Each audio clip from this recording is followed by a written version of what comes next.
para a gente, então, abrir essa discussão, foi muito importante a gente ter colocado esse tema, né? Por que a gente colocou esse tema para essa live? Porque na nossa última live, a gente conversou bastante, então, sobre esse universo das fake news, né? E por diversas vezes, durante o bate-papo, foi bastante comentado sobre o movimento, obviamente, anti-vacina. No início, a gente fez essa brincadeira, né? Colocou no tema, né? Um mundo sombrio, como se parecesse um universo paralelo, né? Um outro multiverso, mas, na verdade, ele está mais presente no nosso mundo real do que a gente imagina, né? Então, para iniciar essa conversa, eu gostaria, né, o João, assim, pudesse comentar um pouquinho para a gente o que são exatamente esses grupos anti-vacinas. É claro que é meio intuitivo o nome, mas acho que é interessante a gente entender de onde esse movimento surgiu, né? Qual que é o tipo de... O que motiva? Se tem algum interesse por trás desses grupos? Quando existiu? Quando surgiu? E se só existe isso aqui no Brasil? Vocês poderiam comentar um pouquinho para a gente? Boa noite, Robson. Acho que posso começar falando um pouco, ou assim vai complementando, fica à vontade para fazer interferências. Na verdade, esse movimento, ou grupos anti-vacina, ou que se opõem à vacina, eles existem desde quando existem as vacinas. Então, o surgimento da vacina, dessa nova tecnologia em saúde, ele já veio marcado por grupos que tinham uma reação contrária. Até para demonstrar isso, eu vou compartilhar rapidinho a minha tela e vou mostrar que esses conteúdos, esses posts anti-vacina que nós analisamos e enxergamos nas plataformas digitais hoje, eles acabam sendo até um reaproveitamento de um discurso e de uma didática que data de séculos atrás.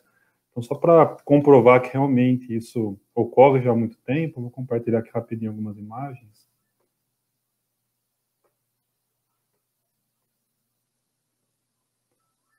Vocês estão conseguindo ver a minha tela?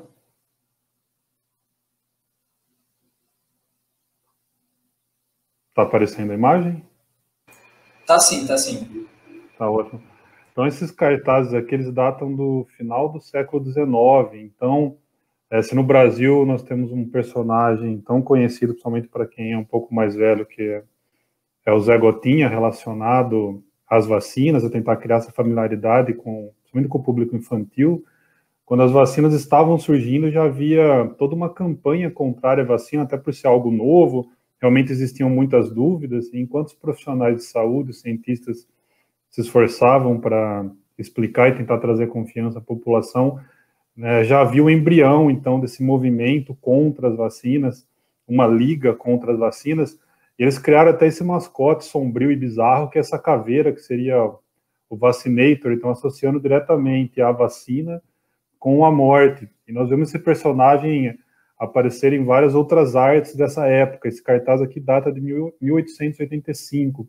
É interessante que temas que esses grupos anti-vacina exploram hoje em dia, então que a vacina faz parte de uma máfia que tem interesses financeiros, esse cartaz no final do século XIX já fala também sobre questões relacionadas ao dinheiro e à vacina. Então, não há, em relação ao conteúdo, nós não vemos muitas coisas novas no movimento anti-vacina, mas sim eles aproveitam das novas tecnologias para apoiar essa ideologia tão antiga que vem contra.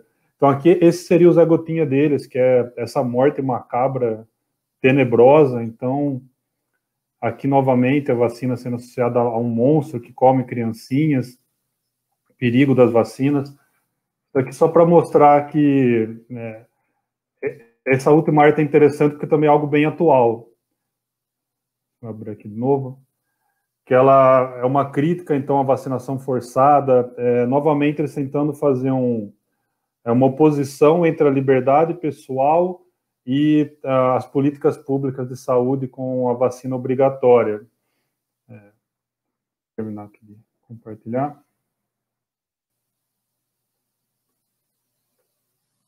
Isso, então, só para mostrar que nós temos provas contundentes, mesmo que esses grupos contrários a esse movimento, ele surgiu, então, junto com a gênese dessa nova tecnologia, com essa importante ferramenta para a saúde, e eles acabaram sabendo utilizar muito bem as tecnologias de comunicação que foram evoluindo, até nós chegamos a esse momento agora, onde os indivíduos estão muito empoderados por meio de diversas ferramentas e plataformas digitais. E essa questão também que o Robson colocou, se existe só no Brasil, como existe, é interessante também separar a questão de conteúdo antivacina com grupos antivacina e movimento antivacina.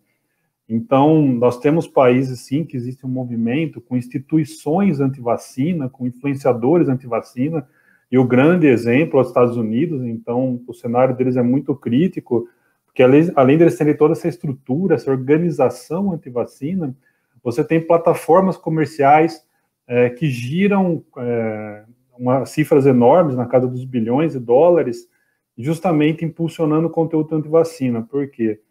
Enquanto eles atacam as vacinas, eles conseguem, com isso, ganhar a atenção do público que tem dúvidas referentes à vacinação ou à saúde da criança, e, em contrapartida, eles oferecem, então, produtos médicos pseudocientíficos. Acaba se tornando um grande negócio.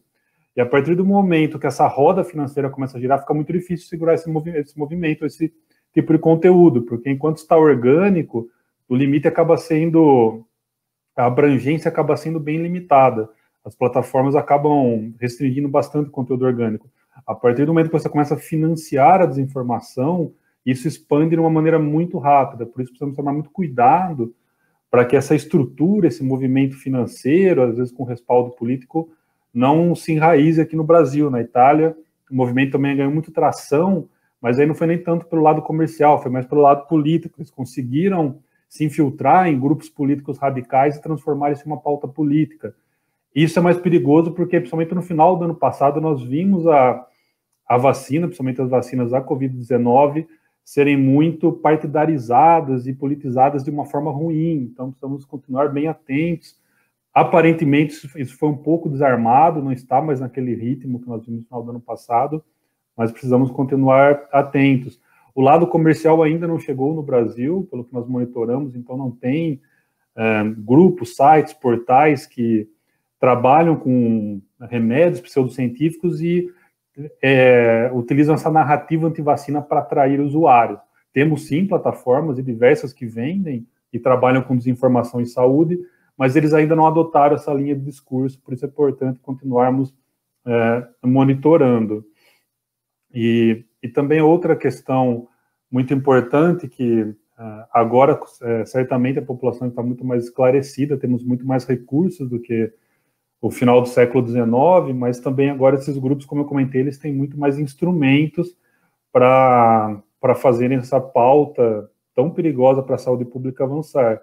Por isso nós entendemos a importância de trabalhar nesses eixos, de cobrar das plataformas um posicionamento muito assertivo contra esse tipo de conteúdo, de cobrar das autoridades também um posicionamento assertivo sobre a importância da vacinação, sobre a comunicação, e também é o papel de todos que trabalham nessa interface de ciência, educação e comunicação, sempre que possível reforçar a importância das vacinas, não só no nível individual, mas também enquanto política pública de saúde.